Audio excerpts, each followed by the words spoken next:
Joia.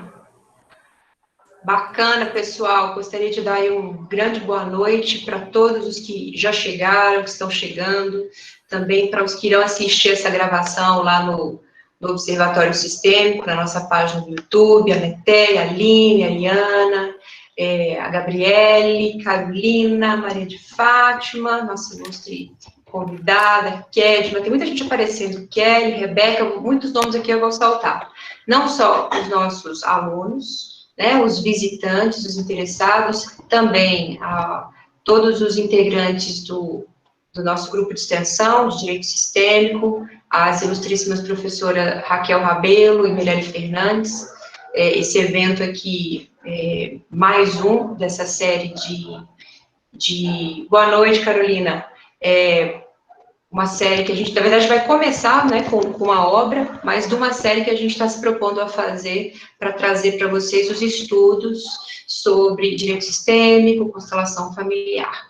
Pois bem, hoje nós vamos falar sobre essa obra aqui, ó, do Fritjof Capra, que é o tal da física, tá? Uma análise dos paralelos entre a física moderna e o misticismo oriental. E hoje, na verdade, a gente vai fazer uma forma de perguntas e respostas.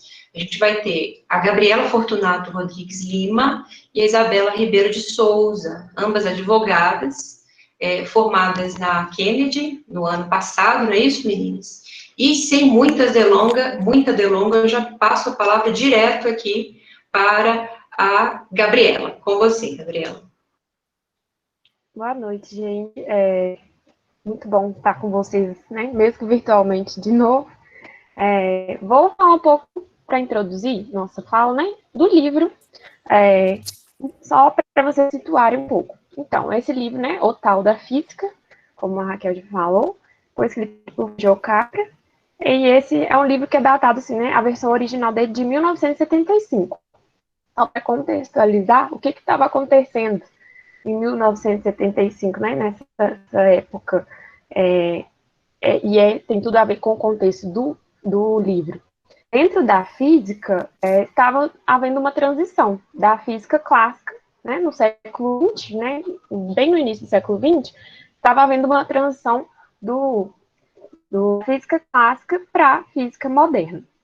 Então, o Fritjof Capra, ele é um físico, ele defendeu, né, foi um dos primeiros aí a defender a questão mais relacionando a física moderna, tentando fazer uma conexão dessa física moderna com algumas questões das religiões orientais. Nós sabemos que no mundo ocidental sempre se buscou ali através do modelo newtoniano na lógica, a observação e a descrição de todos os fenômenos de forma objetiva, e ele surgiu, então, a corrente moderna, através de Einstein, através ali de Heisenberg e outros, que foi mudando aí os rumos da física. E isso trouxe uma visão, né? Essa mudança de paradigma, ela trouxe não só mudanças na forma de ver a física, mas ela trouxe mudanças na ver o mundo. Porque, não sei, né? Geralmente a gente estuda, quando estuda filosofia, pelo menos eu não estudei dessa maneira, mas estudando depois eu pude ver que a maioria dos filósofos eram físicos ou eram matemáticos. Então, está muito ligado à questão da filosofia com a matemática, porque toda a propositiva filosófica, eles tentavam também explicá-la de forma matemática. Então, o livro ele vai fazer esses dois paralelos, né, só para a gente se situar. Ele vai trazer de forma matemática também as questões, mas pautando, isso vai ser apenas um embasamento para a questão filosófica que precisa trazer, que é essa mudança de paradigma, é uma mudança aí de uma visão cartesiana, de uma visão focada na lógica, no modelo mecanicista, para passar para uma visão mais sistêmica da realidade, uma visão mais integrativa do todo, né? Não só da física, mas de uma visão de mundo mais integrativa. De tudo, podemos já passar para as perguntas, né? Para começar mesmo o debate. Gabriela, você acha que já deu uma introdução, já indicando a pergunta que eu vou te fazer, né? E esse livro muita gente não leu, mas eu sei de colegas que já leram, que estão aqui assistindo, mas é irrelevante se vocês não leram. Então, minha pergunta é a seguinte: qual que é o propósito principal dessa obra? Se é que é possível resumir. A gente, né, tem outras perguntas direcionadas para esse sentido, mas eu acho que, sim, na minha visão, o principal dessa obra foi realmente conectar uma coisa que já se falava de forma intuitiva há vários séculos, que são as filosofias orientais, que há vários séculos elas já diziam que o homem, ele é um todo, né? Ele é um ser que se relaciona com o ambiente que está. Ele não é um mero observador, mas ele é um participador da realidade, né? Um formador, inclusive, da realidade. Então, a primeira, né? Acho que a principal linha que o livro traz, que visa buscar e traçar, é esse paralelo, mostrando que a física moderna, ela simplesmente comprovou o que já era dito há anos, né, pela filosofia oriental, que o homem, que o todo, né, na verdade, ele é uma unidade, que nós não podemos ver a matéria, a massa, né, como uma mera partícula isolada. Todas as partes estão conectadas, né? O todo, ele só é possível porque existem partes que estão interdependentes. O que é acreditava que não, que os corpos, né, a matéria, ela podia ser explicada de forma independente do homem, né? Que o homem não participava na existência da matéria, dos corpos. Então, eu acho que o principal é isso, explicar fisicamente, né, matematicamente, uma proposição que já era feita há muitos milhares de anos pelas filosofias orientais.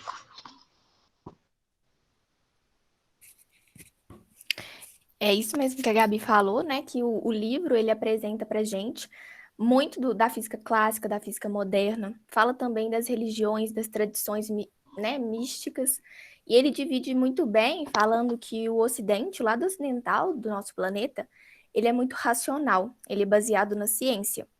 E o lado oriental, ele é baseado na religião, no misticismo. E a teoria quântica, né, a teoria moderna, ela tenta aproximar a razão, a ciência, com o misticismo oriental. E isso é essencial. Muito bem. A Isabela estava falando aí, nem se apresentou, né, Isabela? Então, depois, Isabela, fala um pouquinho aí da sua trajetória e na sequência, eu gostaria que você respondesse para a gente, se é que, né, que é possível trazer essa análise mais racional, vamos dizer assim, como que foi aí o pensamento da ciência ao longo dos anos, quanto ao espírito e quanto à matéria? Boa noite a todos. Eu me chamo Isabela, sou advogada, sou ex-aluna da Kennedy. Gostaria de agradecer a todas as professoras, né, pelo convite e também gostaria de agradecer por fazer parte desse grupo de extensão. Então, no início, né, no século VI a.C., tinha-se uma visão de que, né, a matéria, a mente, era tudo uma coisa só. A energia e a matéria eram uma coisa só. E aí, né, com René Descartes, no século XVII, veio com a ideia de que tudo era, a matéria e a mente era tudo separado e independente. Uma coisa não tinha nada a ver com a outra. E aí veio a ideia do plano cartesiano, né, do cartesiano, do pensamento cartesiano, que nos remete a uma questão mecanicista, objetivista, em que tudo é feito como se fosse uma máquina mesmo, né, tudo muito mecânico. E vocês devem estar aí se perguntando, essa menina está falando de física. Eu vou agora levar vocês um pouco para o lado do direito, para a gente conseguir compreender esse plano cartesiano, esse pensamento cartesiano. Esse pensamento cartesiano, se a gente for olhar hoje, né, os nossos legisladores, os operadores do direito, muitas das vezes os advogados, os juízes, eles veem o processo de uma pessoa só como um número. Eles não observam o todo, o problema da pessoa talvez está muito além daquele número, daquele processo, do que está determinado ali. E muitas das vezes a pessoa a extinção do processo em si não vai solucionar o problema que talvez é muito maior do que o que está ali. Então, a gente ainda, né, tem um dificultor ainda maior, que é o caso da inteligência artificial, que eu acho que isso vai mecanizar ainda mais o nosso judiciário, vai deixar as coisas muito mais mecânicas, né? A gente tem advogados hoje que vai, né, fazer uma petição inicial, só pega um modelo de petição, altera os nomes, né, os dados da pessoa e vai protocolar essa petição. Então, a gente tem que tentar mudar um pouco essa ideia cartesiana e tentar olhar um todo, né, que tudo é interligado. E aí a gente, né, eu vou tentar mostrar para vocês que nós, né, como eu já tinha dito, no Ocidente nós temos um lado muito racional, muito ligado à ciência.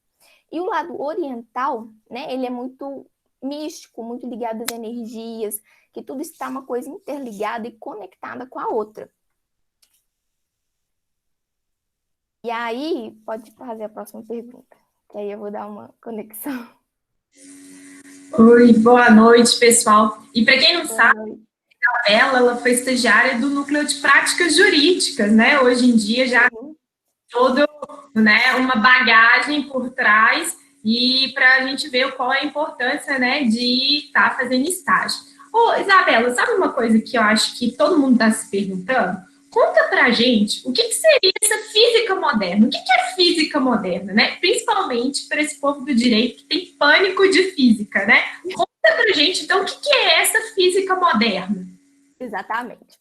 Então, essa física moderna, ela veio para mudar, assim, fazer mudanças profundas na nossa sociedade, no nosso pensamento. E ela mudou tanto a questão de espaço, tempo, matéria, objeto. E com essa nossa nova física moderna, surgiu a teoria da física quântica. De acordo com a física quântica, tudo é, ao mesmo tempo, energia e tudo é, ao mesmo tempo, matéria. Então, ela vai totalmente contra o que René Descartes acreditava na física clássica, que ele acreditava que uma coisa era uma coisa, que matéria era uma coisa e energia era outra coisa. Então, né, com a física quântica, a gente consegue visualizar que energia e matéria, elas são interdependentes uma da outra, são complementares. Agora, eu vou tentar, né, vamos lá na física, vou mostrar para vocês. Deixa eu ver se eu consigo.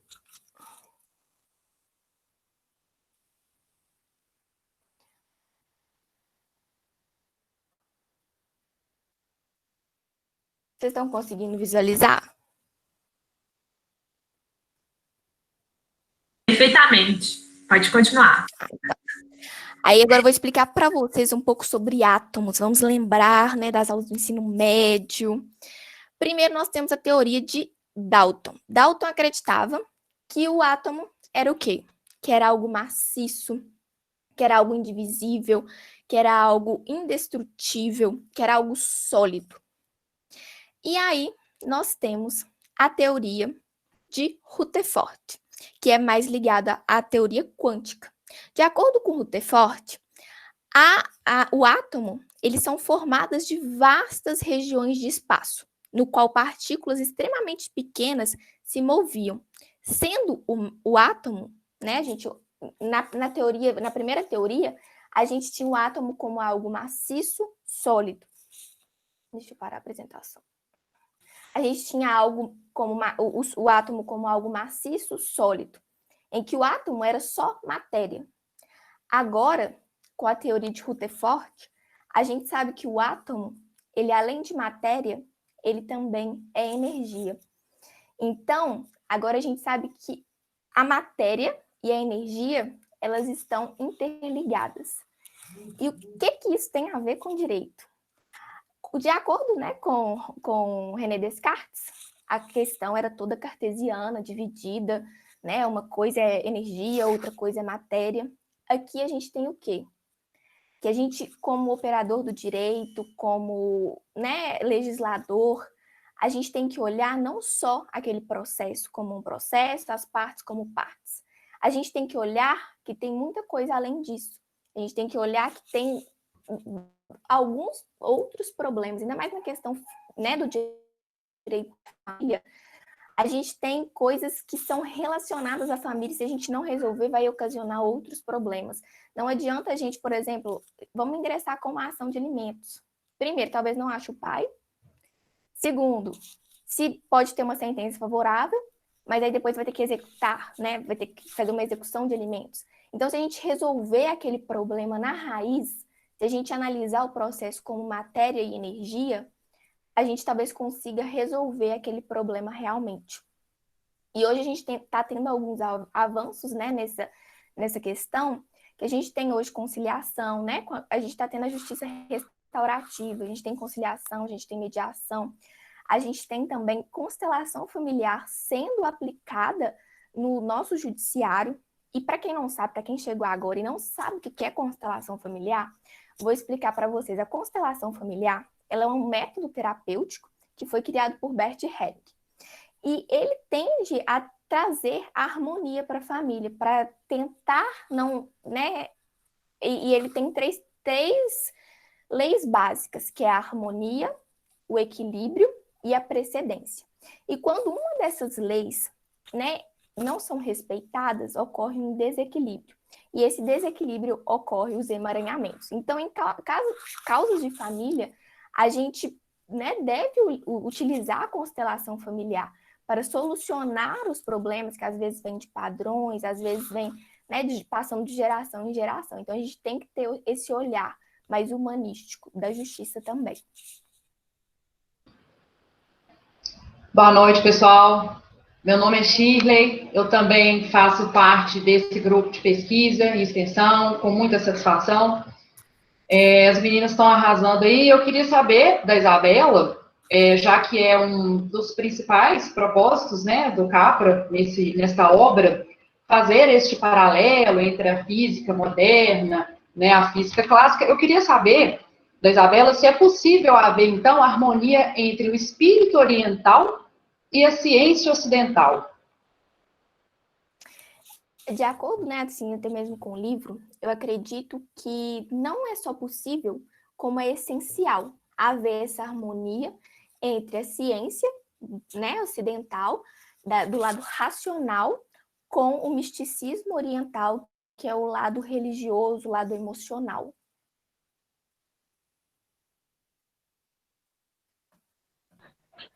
Boa noite, pessoal. Vou tirar minha máscara aqui. Boa noite, pessoal. Primeiramente, parabenizar as meninas aí pela leveza em tratar de um assunto tão denso, né? De física.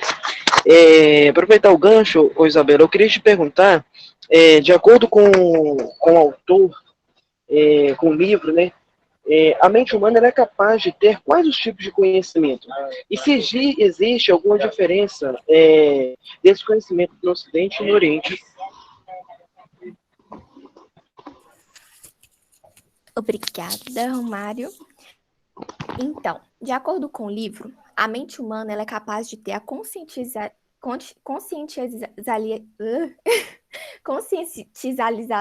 né, que é o lado racional, que é relacionado à ciência, e o lado intuitivo, que é aquele relacionado à religião. E como eu já mesmo falei, o racional, o ligado à ciência, que acredita naquilo retilíneo, que acredita no que está escrito, mecanizado, isso é mais para o lado ocidental. No lado oriental, a gente tem mais a questão da religião, do misticismo. E no lado oriental, nós temos algumas religiões que o autor traz para a gente no decorrer do livro. Nós temos o budismo, né, que o budismo ele acredita que há um conhecimento relativo e um conhecimento absoluto. O conhecimento absoluto, ele vem por meio da experiência. Então, se você vivencia uma coisa, experimentando aquilo, você chega ao conhecimento absoluto. Nós temos também a verdade transcendente e a condicional. E nós temos também a filosofia chinesa. De acordo com a filosofia chinesa, nós temos o intuitivo e o racional. Eu vou mostrar para vocês aquela imagem do Yin Yang, para vocês conseguirem visualizar.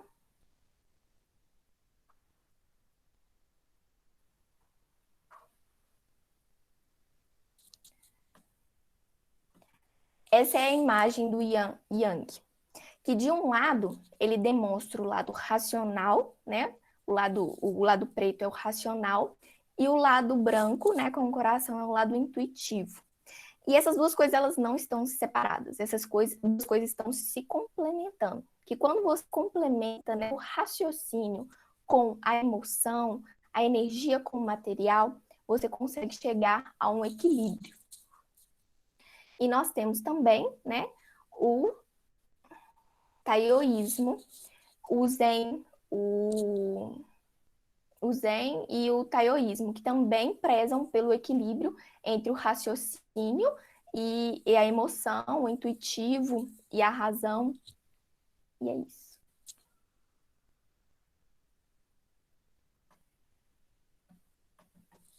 Vocês estão me ouvindo? Boa noite a todos aí. Parabéns às meninas aí pela apresentação, e eu tenho uma pergunta para a Gabi.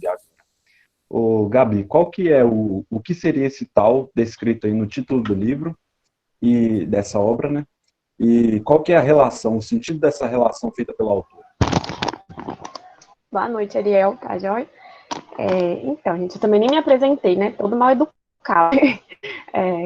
Só rapidamente, meu nome é Gabriela, eu formei na Kennedy no final do ano passado, atualmente eu sou advogada, e estamos aí desde o ano passado com o grupo de pesquisa, agora virou de extensão, então estamos crescendo, estamos melhorando, e já fica o convite para quem que tiver interesse, né? Quem tiver interesse de participar, nossos debates são muito interessantes e acrescentam muito na nossa vida acadêmica.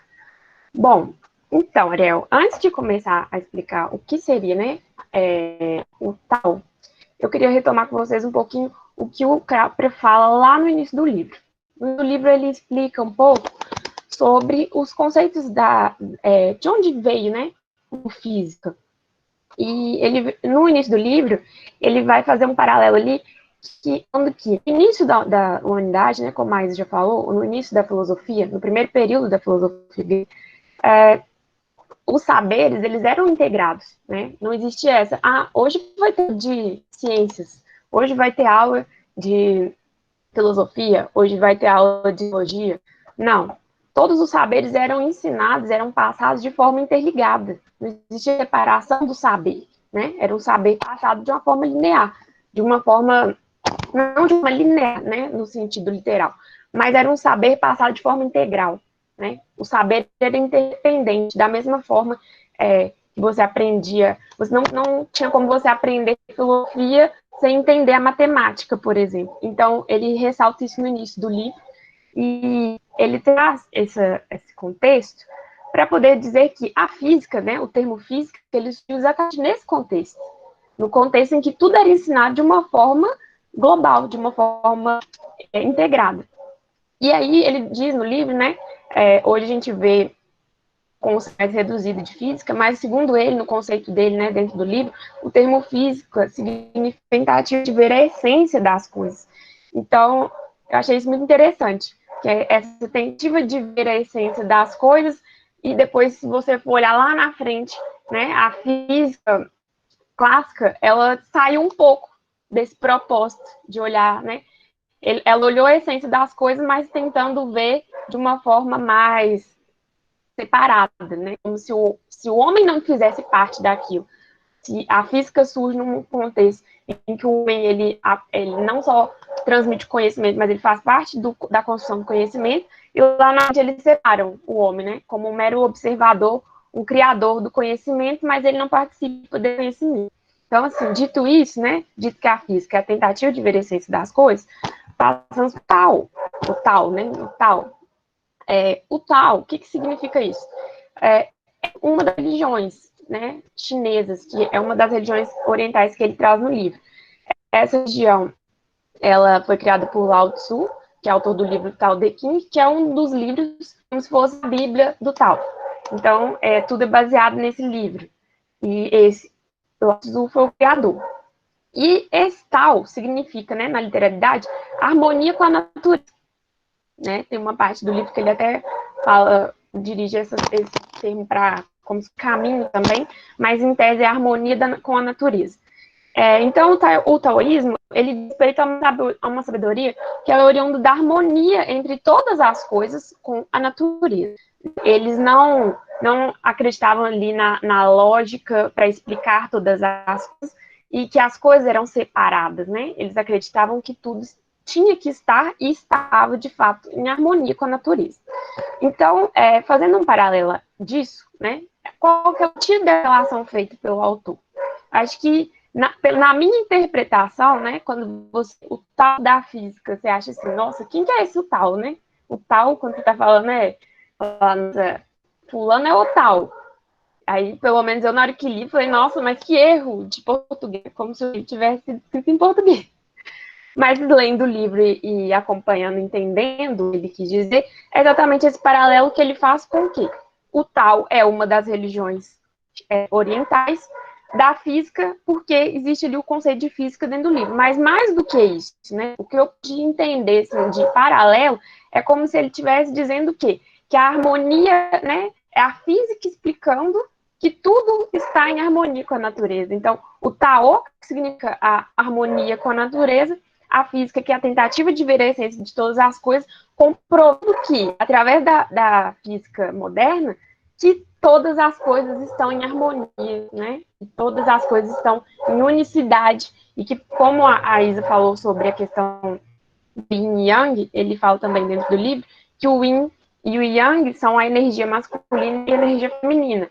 Que o mundo ocidental, ele deu muito foco na energia masculina, que é o Yang, e perdeu um pouco o sentido da energia feminina, que está ligada à intuição, à sensibilidade, né, à observação dos fenômenos como eles são, e nós voltamos nossa mente muito para o racional, para a lógica, e então, através ali, de um estudo racional, lógico, que é físico, né, trouxe então que a sabedoria oriental, ali através do Tao, fosse confirmada, dizendo que a física, então, confirma a harmonia de todas as coisas com a natureza. Então, eu achei isso muito interessante.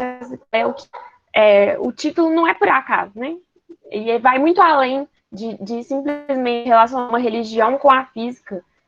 Ele quer dizer que a física comprova aquilo que a religião oriental já afirmava há tanto tempo. Então, isso foi o que eu pude perceber de melhor, assim, de mais interessante. Boa noite. Meu nome é Luísa, eu também faço parte do grupo de extensão e pesquisa. Primeiramente, eu queria parabenizar as meninas pela apresentação, está muito legal. E pegando um gancho sobre o que a Gabi falou, né, sobre esse paralelo entre a física moderna e esse misticismo oriental, gostaria de fazer, né, um comentário e gostaria que as meninas pudessem complementar. Nós, como pesquisadores e estudantes dessa área do direito, essa área sistêmica do direito, nós temos como base justamente esse estudo, né, de que as coisas, elas estão interligadas. Nada é somente aquilo ali, sempre tem alguma coisa ali que está, tudo está interligado, uma coisa sempre acaba afetando a outra. Então, gostaria que as meninas pudessem complementar isso um pouco para a gente, porque eu acho que é uma questão muito interessante, muito importante da gente deixar destacado, né? Então, exatamente. Na verdade, sim, as relações humanas, né? O direito é uma ciência humana. Então, em tese, nós deveríamos observar as relações de uma forma muito mais humana, né? Muito mais voltada para a questão sensível do que a questão racional. Só que acontece que, ao longo do tempo, nós fomos soltando exatamente o contrário, né? Deixamos de ser uma ciência humana, não deixamos de ser uma ciência humana, mas deixamos de tratar o direito como uma ciência humana, muitas vezes, para tratar como uma ciência lógica, como uma ciência exata. Então, como a Isa já falou bem no início, né, muitas vezes deixamos de observar ali o contexto jurídico da ação, né, do conflito, como uma questão humana, uma questão que ser olhada de uma forma mais abrangente, para olhar de uma forma puramente racional, até mecânica mesmo, às vezes a gente deixa de olhar a pessoa que está ali na frente como a pessoa, como as situações que vêm por trás dela, como tudo que trouxe ela ali, até aqui, né, até o nosso atendimento, ou até o judiciário, para olhar aquilo ali como trabalho, né? Às vezes o juiz olha aquilo ali como mais um número para ser baixado. E essa visão tem que ser muito mais ampla, né? O direito é uma ciência humana, e o objetivo nosso principal deve ser sempre a pacificação social, né? A pacificação através da prestação jurisdicional, ela tem que ser, antes de baixar um número, antes de atingir uma meta, né, do CNJ, tem que ser a pacificação social. E ali, eu creio, pelo menos, né, e acredito que através desses conceitos filosóficos, né, a gente vai caminhando e vai vendo que só existe essa possibilidade de existir uma real pacificação social através do nosso trabalho, quando a gente deixa de olhar para a pessoa como um número e começa a olhar a pessoa como tudo que trouxe ela até aquela situação, além do conflito, além do problema. Hoje até coloquei no meu Instagram pessoal, né, no meu Instagram de trabalho, falando exatamente sobre isso. As sentenças não trazem mais paz, né, como o Sam costuma falar. Por quê? Ali a gente conflito, mas não olha a origem. Então ele começa a repetir, né? É uma forma, em grosso modo dizendo, até burra de olhar para as situações. Por quê? Se eu olho somente para aquele problema que está expresso naquele processo, dou baixa naquele processo, sem preocupar com o que veio por trás daquilo, amanhã depois eu vou ter outros processos adjacentes que derivam daquilo ali, né? Podem ser execuções, mas na família existem vários outros, né? Na família a gente tem um processo talvez de divórcio mal resolvido, você pode ter um processo de guarda adjacente, você pode ter um processo de outros processos, né, diversos aí, podemos ter cumprimento de sentença, diversas outras coisas. Então, assim, não adianta não resolver o problema que vem por trás do que está escrito ali no papel. O que está escrito no papel é só a pontinha do iceberg. A gente tem que, como operador do direito, olhar o que por trás, né? E o que está por trás só pode ser visto se a gente adota uma visão mais sistêmica, mais global do problema, da situação, do conflito, olhando a pessoa não só como indivíduo, mas como um indivíduo que é uma parte de um sistema, tanto familiar, quanto sistema de trabalho, quanto todos os outros, né, tantos sistemas que nós estamos integrados, que nós fazemos parte. Muito bem, meninas, estou adorando as explanações de vocês, estão demais, brilhando como sempre. E assim, as falas, né, da Isabela e da Gabriela só demonstram, gente, que vejam que o conhecimento de Descartes no século XVIII, que trouxe aí essa compreensão sistêmica da ciência, que tudo estava dividido, que tudo deveria ser analisado pelas partes e não pelo todo, isso interfere, vejam que o conhecimento do século XVIII, e que hoje nós estamos aí no século XXI, e que vem interferindo até hoje nas nossas relações, nas nossas profissões. Vejam que quando a gente vai estudar o corpo humano, lá no ensino fundamental e depois no ensino médio, nós somos divididos por sistemas. Sistema respiratório, sistema circulatório, sistema reprodutor. Então, vejam que o nosso corpo humano também era visto como uma divisão.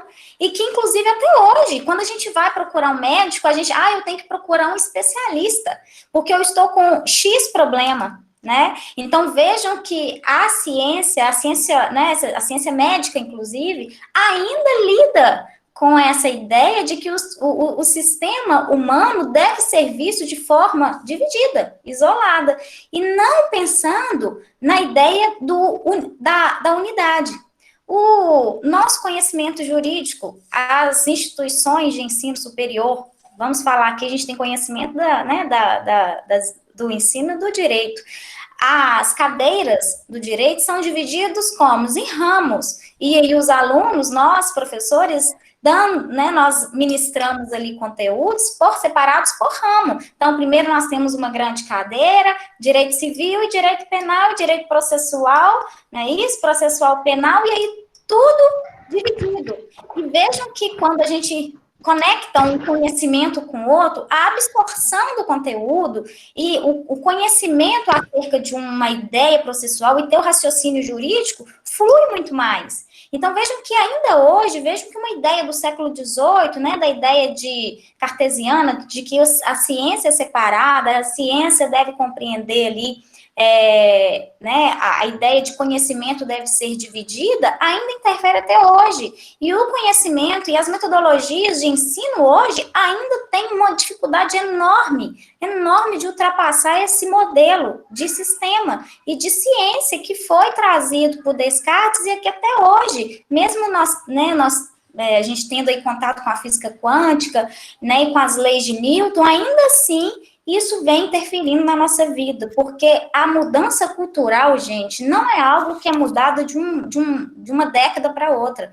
Muitas vezes a gente vai precisar de séculos para conseguir fazer uma mudança cultural. E essa mudança, sobretudo no viés do direito, já que nós estamos trazendo aí a ideia da física quântica, e aí as ideias, né, de uma compreensão do processo, para além do processo, e para além das partes, e para a causa que está sendo demonstrada ali naquele processo, a gente consegue perceber que por mais que nós tenhamos uma ideia de tentar trazer novos conhecimentos para o direito, a gente ainda tem muito resquício desse modelo cartesiano, desse modelo de ciência extremamente racional que aplica ali a teoria de Kelsen, né, ipsis literi, e aí a gente fica naquela ideia, será que essas pessoas que estão aplicando ali a legislação numa forma literal, sem ter uma hermenêutica um pouco mais complexa e aplicando e também considerando a questão humanística que está envolvida ali naquele processo, né? Será que, como que tem sido feito o conhecimento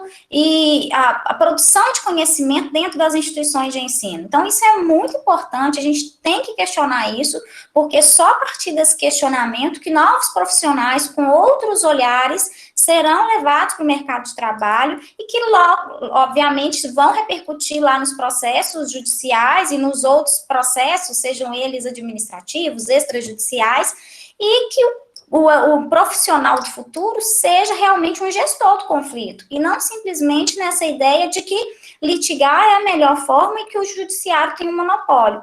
Então, partindo dessa ideia de que nós somos o todo e que cada indivíduo é um todo por si só, não considerando o indivíduo por partes, se a gente considera o indivíduo por partes, a gente despreza toda a história de vida daquela pessoa, daquele sujeito, toda né, o sofrimento, todas as conquistas que aquele indivíduo teve, isso faz parte daquele ser que precisa ser considerado, inclusive para uma questão processual, para conectar aquela pessoa ali com os seus familiares, e ali naquela relação conseguir, como diz a Isabela, trazer a paz social e trazer a ordem sistêmica para aquela pessoa, que justamente um conflito surge em decorrência de uma alteração naquele sistema, seja um sistema profissional, seja ali no sistema familiar, seja no sistema, né, interrelacional. Então, são sistemas que estão desconectados e precisa ocorrer ali essa organização. Então, assim, eu estou adorando as falas das meninas aí, e eu queria fazer uma pergunta, aí vocês podem ver quem vai responder. Qual que é o papel, então, do homem, né, do indivíduo, enquanto observador dentro da física clássica e da física moderna e no misticismo oriental? Então, eu achei essa parte sobre essa questão do homem como observador uma das partes mais interessantes do livro, porque eu acho que ela é uma das principais diferenças entre as duas, entre a física clássica e entre a física quântica, e principalmente ela é o que mais liga a física quântica, né, a física moderna, à questão do misticismo oriental. Por quê? A física clássica, ela interpretava, né, que o homem era um mero observador ali das coisas, né, do que acontecia na natureza, Tanto que tem uma parte do livro que ele fala que, acho que é Laplace, eu não recordo o nome do matemático, do físico, que fez uma teoria. Ele fez uma teoria porque tudo surgiu nas questões dos fenômenos eletromagnéticos. A física clássica, ela explicava os fenômenos tratando os corpos, os corpos, né, dimensionais, esses corpos que são na dimensão do mundo material, né, do mundo que a gente consegue ver. Então, ele falava que para toda, né, o movimento, né, a força gerava o movimento, falava que os corpos eram absolutos, que tudo que acontecia podia ser previsto, que já existia se você usasse a mesma fórmula, usando a mesma tendência, o mesmo objeto de experimento, a mesma fórmula, o mesmo método, você teria sempre o mesmo resultado. Então, começando a partir disso, veio um físico, né, Laplace, que eu esqueci o nome, não sei direito o nome dele, né, são muitos, e ele começa a observar que a física clássica, ela não descrevia de forma precisa, de forma matematicamente comprovável, os fatos ligados às questões elétricas, né, aos fenômenos eletromagnéticos. E aí, só uma questão de dúvida na física. Poxa, então o modelo newtoniano, ele era o top, né? Era o que regia toda a física. Então ele falou, nossa, então se ele não consegue explicar, tem alguma coisa de errado. Então veio esse Laplace e ele conseguiu fazer, ele fez uma bibliografia, né? Escreveu uma enciclopédia, que eu acho, que escreveu mais de 5 livros só de física, né, e matemática, explicando cientificamente que a teoria newtoniana conseguia sim explicar os fenômenos eletromagnéticos. Ok. Quando ele fez isso, foi um feito maravilhoso, que ele conseguiu falar, tipo assim, nossa, então a energia, né, todos esses fenômenos que não eram explicados pelo modelo newtoniano, agora, então ele continua sendo certo. E nessa época, era a época de Napoleão, e ele foi mostrar esse livro, né, essa explicação que ele fez para Napoleão. Napoleão falou o seguinte com ele, fala, nossa, senhor Laplace, o senhor explica tão perfeitamente tudo sobre a natureza, como ela funciona, mas o senhor esquece de mencionar o Criador, né? E o Criador, ele nesse sentido, não é Deus que ele fala do Criador nesse sentido, o homem, porque ele tenta explicar de uma forma que a natureza existisse de forma independente do homem, que o homem não interferisse em nada na natureza, né? Se a gente tivesse aqui ou não, pouco importava, né? Nós éramos meros observadores, espectadores da natureza, nós não participávamos dela. E na física quântica, na física moderna, isso foi desmistificado. Por quê? A teoria newtoniana, né, quando a quebra, é porque a teoria newtoniana matematicamente não comprovava os fenômenos subatômicos, que são aqueles que ocorrem na esfera, né, de microscópica muito menor do que o plano que a gente consegue enxergar. Então, esses fenômenos não eram explicados na teoria newtoniana, começaram a surgir novas teorias, e uma dessas teorias, né, uma delas foi por Einstein, a outra foi por Heisenberg e Maxwell, e todos eles conseguiram ali demonstrar que o que não falava serve ainda para a questão, né, do plano que a gente consegue enxergar, mas para a teoria subatômica não funciona. Então, como ele explicou isso? Estudando, né, profundamente, eles viram que o quê? Que o homem, ele não é mero observador dentro da física quântica, aquilo que o método que o cientista escolhe, ele determina nos resultados do experimento. Ou seja, eu acho que é a principal questão que diferencia uma coisa da outra, a física clássica da física moderna. O homem tem papel fundamental. O homem, ele a partir da observação para o experimento, a partir das escolhas dele para o experimento, aquele experimento ele pode ter resultados diferentes. Então, se na física clássica 2 mais 2 é 4, na física quântica 2 mais 2 pode ser 4, mas pode ser 5 e pode ser outros números. Vai depender do observador. né? Vai depender do método escolhido. E isso é algo que, matematicamente, já é comprovado, mas para você expressar em palavras é difícil, porque é como a Mirella ficou, todo o nosso mundo ocidental, ele foi formado dentro de uma caixinha de pensamento cartesiano. Então, não tem como você querer explicar, né, descrever um fenômeno que é visto e acontece sob a perspectiva sistêmica quântica numa linguagem que não é adequada para esse tipo de experimento. Né, como se a gente quisesse explicar em outro idioma uma coisa para um brasileiro. Então, se a pessoa não vai saber, se ela não entende chinês, não tem como eu explicar o que eu estou sentindo para ela em português, ela não vai entender. Então, seria a mesma dinâmica. Então, isso é determinante. O homem, então, na física quântica, ele passa de observador para participador. E isso já era falado dentro do misticismo oriental, onde eles sempre acreditavam, né, e sempre propagaram que o homem, ele é determinante. Não existe um mundo interno dentro de mim e um mundo externo a mim.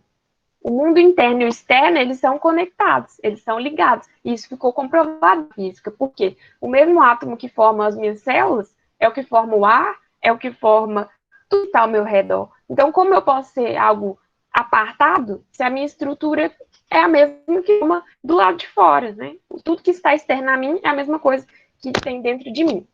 Então, os filósofos orientais, os religiosos orientais, eles já falavam isso, e é mais uma coisa que foi comprovado através da física quântica. Isso no livro ele demonstra sobre a questão das ondas. As ondas, né, os átomos, ora podem se demonstrar como partículas, ora podem se demonstrar como ondas. Depende da observação de quem está ali, depende do olhar do observador. Então, o observador ele é fundamental para o resultado. Então, essa seria aí a diferença. Gente, primeiro eu estou encantada, porque a Gabriela e a Isabela falando com tanta propriedade, a gente quase acredita que o livro é fácil de ler, né? Que é a coisa mais tranquila do mundo, que parece, né, um romance que você vai ler à noite. Não é todo mundo que consegue ler esse livro, então a gente tem que parabenizar pelo brilhantismo ao explanar um assunto tão difícil, principalmente para nós, operadores do direito, que às vezes tem tanta aversão à questão da física. Então, né, eu estou extremamente encantada e estou aprendendo demais, porque confesso a minha dificuldade em ler o livro e vocês estão, né, esclarecendo várias dúvidas que a professora teve ao longo, né, de todo o livro.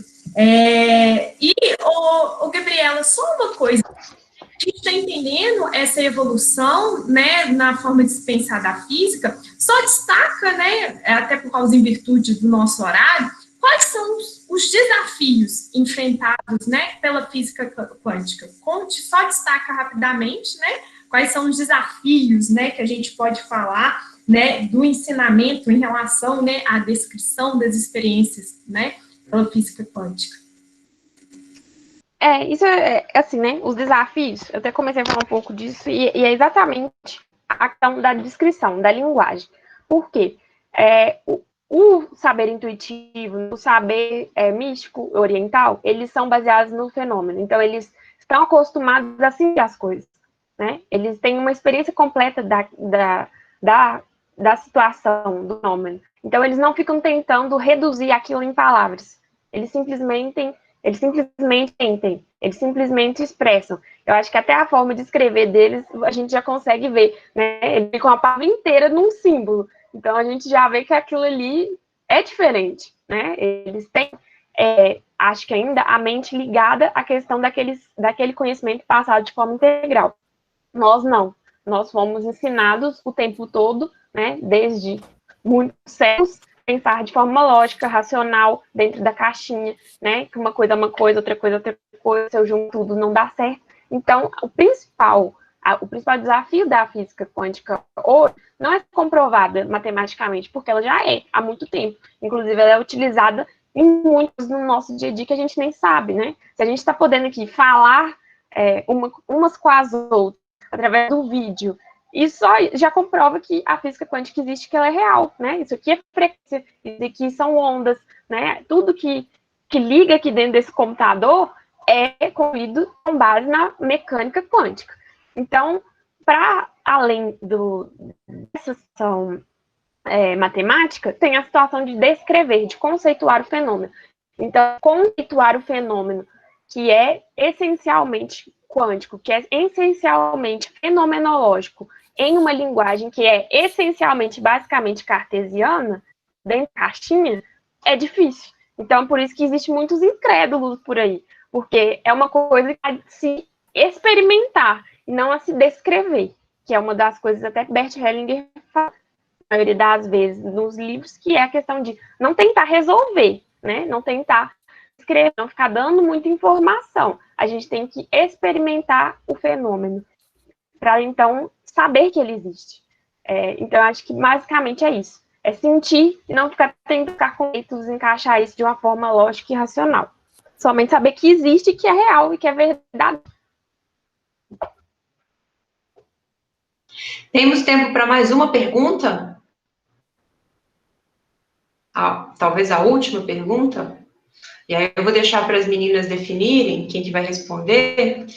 É o seguinte, minha pergunta é também um gancho com essa parte final que vocês estão trabalhando e trazer um pouco dessa concepção sistêmica que está ligada no direito, né, no direito sistêmico. Então, é possível fazer um paralelo entre a concepção sistêmica da física moderna e da filosofia oriental, mas dentro das relações jurídicas que a gente tem no contexto atual? É possível fazer isso?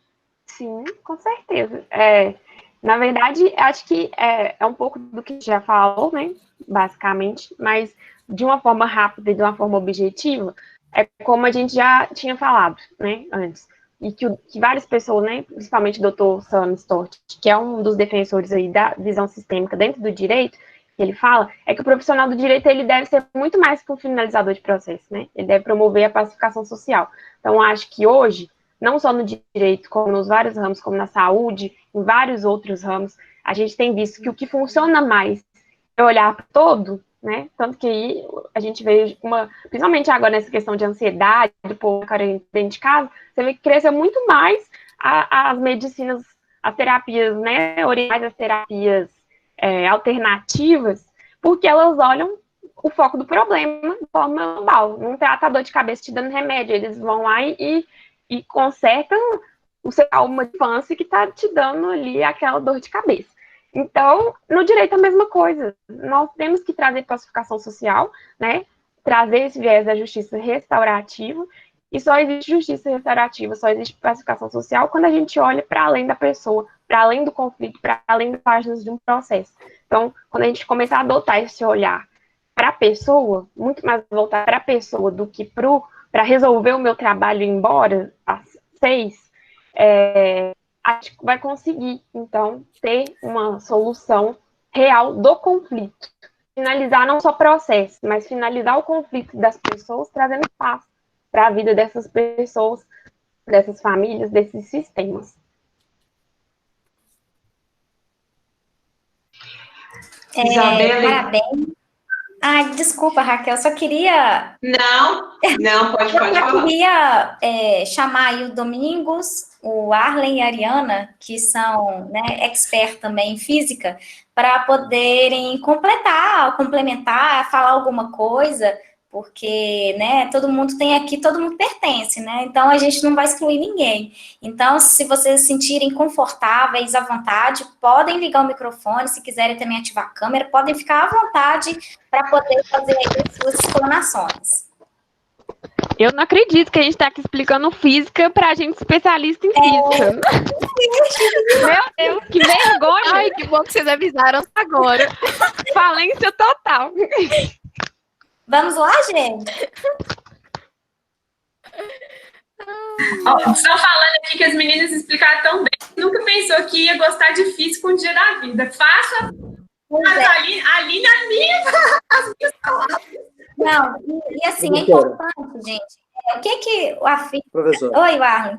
Você me chamou. É porque Eu gosto muito do assunto, né? Eu sou oriundo da matemática e estudei muitas disciplinas da física, inclusive a física moderna.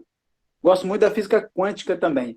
Mas não estou preparado e eu também estou aqui, eu acabei de chegar na casa da minha sogra aqui, então assim, eu estou num lugar aqui não muito propício, mas eu gostei muito do assunto, gosto desse assunto.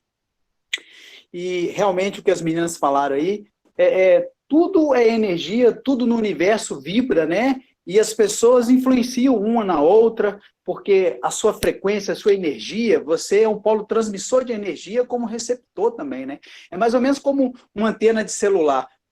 Ele transmite a informação através das ondas, e nós também transmitimos informações com nossas ondas, inclusive as ondas cerebrais, entendeu? Mas é só para falar que eu gosto muito do assunto mesmo, e foi muito bom. Que ótimo.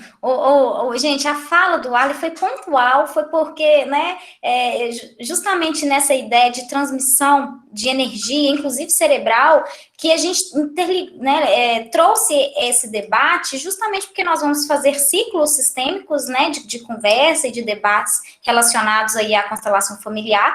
Mas por que a gente está falando de física para a gente poder falar de constelação familiar? Porque no momento ali das constelações, geram situações vibracionais, que ocorre ali transmissão de energia. Então, é nesse momento que ocorre ali a transmissão de energia que é possível fazer ali uma conexão energética, né, para se formar um campo energético que é tido lá na constelação como um campo morfogenético, que está ligado justamente a essa questão física. Então, gente, é só para a gente tirar esses preconceitos que as pessoas têm de achar que constelação familiar, que direito sistêmico tem relação com religião, tá? Não tem nada a ver, é questão física. Então, é por isso que trazer esse debate, trazer esse assunto de uma forma acadêmica, mas também levar esse assunto para a população em geral, isso é muito importante, porque as pessoas precisam tirar essas ideias, essas falsas ideias da mente,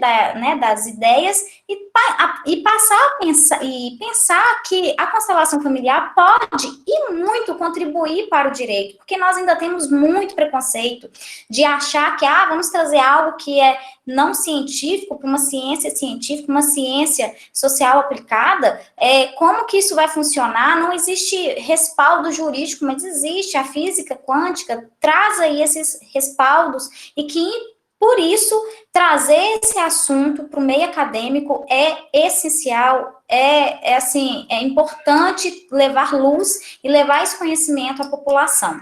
Não só do nosso mundo jurídico, mas de uma forma geral. A Gabriela falou dessa questão, né, de hoje as pessoas, em razão desse momento pandêmico, de estarem procurando aí novas formas de tratamento, sobretudo psicológico. Eu, passei por esse problema e hoje, venho aí fazendo acompanhamento, por exemplo, com uma profissional que é sistêmica e que ela analisa a origem do problema, né? Então, hoje eu venho sendo medicada através justamente dessa busca, qual que foi a desordem que gerou no meu sistema humano, que provocou ali esse emaranhado, né, que eu estava completamente desorientada, desgovernada. Então, isso é muito importante, gente, muito importante. Então, levar esse conhecimento à população, leva luz e traz alternativas de soluções aí de conflitos. Então, eu acho uma excelente explanação das meninas e, assim, a contribuição de todos vocês, trazendo energia para esse nosso campo que está sendo formado aqui, é essencial. Muito obrigada mesmo. Pessoal, queria agradecer a presença de todos. A Ariana falou quebrar as crenças limitantes, é isso mesmo. O nosso papel aqui é quebrar as crenças limitantes. O ser humano está sempre em expansão, assim, junto com o universo. À medida que as meninas iam falando, me vinha aquela frase na cabeça: nós somos pó de estrela, né, gente? Nós estamos todos interligados. Então, para não estender muito mais, eu vou agradecer a cada um de vocês pela presença, os professores, os nossos alunos, visitantes, aqueles que vão assistir depois o vídeo lá no YouTube, e fiquem com a gente para as próximas, porque essa é a primeira de muitas reuniões, muitos debates, e sem vocês a gente não consegue fazer esse trabalho tão bonito. Muitíssimo obrigada, pessoal. Obrigada, gente. Não é fácil falar desse assunto, como a Raquel falou, é um tema bem difícil, bem complexo, né? E muita matemática nesse livro, não é meu forte, mas a gente tentou fazer o melhor. Eu espero que tenha certo, que tenham entendido a nossa proposta. Obrigado mesmo.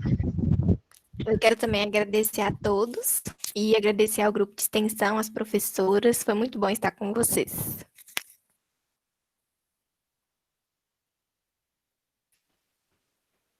Nos vemos na próxima, então. Boa noite a todos. Boa noite. Boa noite, gente. Se vocês puderem ativar aí a câmera para a gente tirar uma foto. Isso que eu ia pedir agora. Boa noite. Quem quiser, né, gente? Ótima ideia, ótima ideia. Heloísa. Gente, todos, não é só não, gente, todo mundo. Vamos ativar as câmeras. Quem puder, claro, né? Não é tímido, não. Ó, a Gabriela ativando, o Domingos.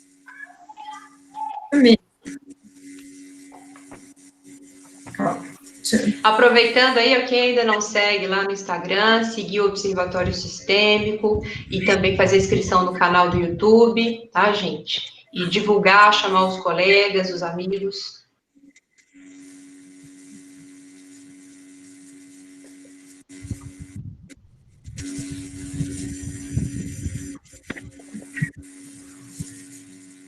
Acho que deu aqui. Gente, boa noite, né? Deu, Mireia? Acho que meu Deus. Deu. Muito obrigada, gente, a todos que estiveram, que reservaram aí uma horinha da noite para estar conosco, conversando de um assunto tão complexo, né? A gente pode trazer esse assunto aí numa visão social, trazendo aí alguns antropólogos e sociólogos para também tratar sobre esse assunto. Existem muitos que tratam sobre a questão da complexidade do indivíduo, a questão do pesquisador, fazer parte da pesquisa. Então, assim, tem muita coisa para a gente poder tratar nesse assunto. Então, assim, estão todos convidados, e quem quiser saber mais sobre o tema, né, constelação familiar, direito sistêmico, se inscreva, né, em nosso canal, porque a gente vai estar sempre divulgando vídeos periódicos sobre esse assunto, que a nossa ideia é propagar o conhecimento e levar a luz para vocês, né? Às vezes você está com um problema, uma dificuldade aí interna, né? Não consegue resolver um conflito, e quem sabe através da constelação e das nossas falas e dos nossos debates, surge uma luz e você consegue resolver o seu problema, né? Então é isso. Muito obrigada, viu, meninas e meninos, a todos do grupo. Obrigada, Raquel Queiroz, Raquel Rabelo. Obrigada a todos, gente. Obrigada, professora. O tema foi excelente. Obrigada, gente. Tenham todos um excelente final de semana. Eu vou parar a gravação e depois eu vou disponibilizar lá no canal do YouTube, tá? Tá, joia. Boa noite, gente. Bom fim de semana. Parabéns, Gabi, Isa, arrasaram. Obrigada, Sheila.